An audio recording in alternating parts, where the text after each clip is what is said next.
Have you always wanted to make your own bone broth, but it's kind of intimidating? I'll show you a super easy way to make it, and the benefits are outstanding. You want to designate 2 or 3 good-sized bags in your freezer. This was fresh basil that was about to go. The plant was dying, so I chopped it up and froze it. Every time I have a veggie that's about to go, or I'm cutting up an onion, garlic, the ends of celery, save it all. Put it all in your freezer.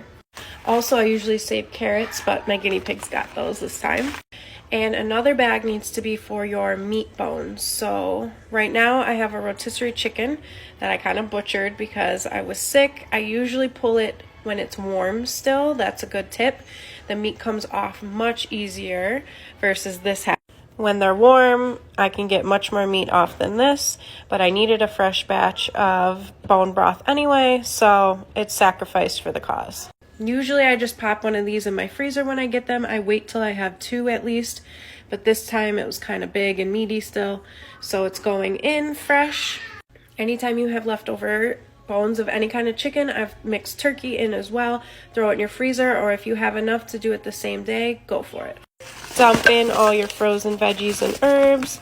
The peels and everything are just fine. They add great nutrients, and you strain it all anyway, so it doesn't matter. Add 1 fresh carrot. This is completely optional.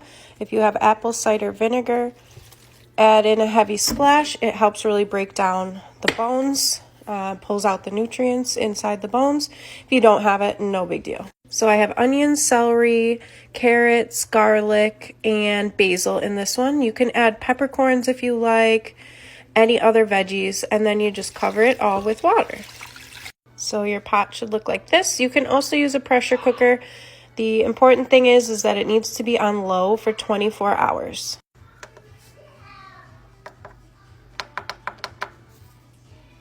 Keep adjusting your time so that it doesn't turn off.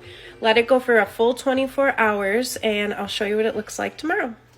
All right, good morning. It is the next day, and our broth is done. Let's take a look. This is how it looks now. Liquid gold. So I just run this through a strainer and put them into mason jars. You can freeze or pressure can to sit stable on your shelf. If you're freezing, use the tempered glass jars so they don't break, and leave about that much of a gap at the top. You can do this with beef bones, or if you don't eat meat, you can just do all vegetables and you'll have vegetable broth. It's that easy.